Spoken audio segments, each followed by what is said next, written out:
வணக்கம் மக்களே, இது சட்டம் அறிவோம் சீரீஸ்ல எபிசோட் 13.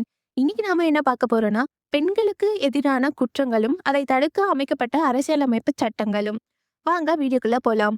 வீடியோக்குள்ள போறதுக்கு முன்னாடி நம்ம அட்வொகேட் தாய் பாண்டியன் சேனலை சப்ஸ்கிரைப் பண்ணாதவங்க சப்ஸ்கிரைப் பண்ணிக்கோங்க. Section 4 dowry prohibition act 1961. பெண்களிடம் வரதட்சணை கேட்பது சட்டப்படி குற்றம்.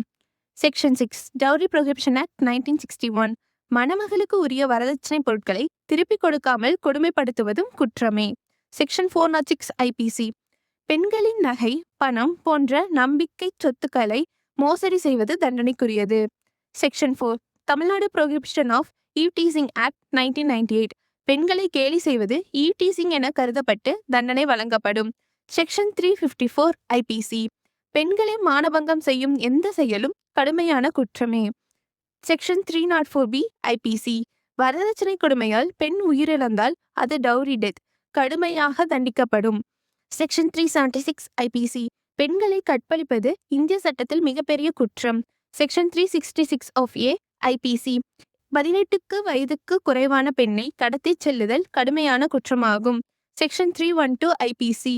பெண்ணை வற்புறுத்தி கருக்கலைப்பு செய்யச் செய்தல், அதற்கும் தண்டனை உண்டு. செக்ஷன் 417 மற்றும் 420 ஐபிசி. காதலித்து ஏமாற்றி கர்ப்பமாக விட்டு ஓடுவது மோசடி குற்றம். Section 494 IPC. உயிரோடு இருக்கும் மனைவிக்கு மேலே மறுமணம் செய்வது சட்டவிரோதம். Section 495 IBC. திருமணத்தை மறைத்து மீண்டும் திருமணம் செய்வதும் மோசடி. Section 498A IPC. திருமணமான பெண்ணை மன ரீதியாகவும் உடல் ரீதியாகவும் துன்புறுத்துவது குடும்ப வன்முறை குற்றம்.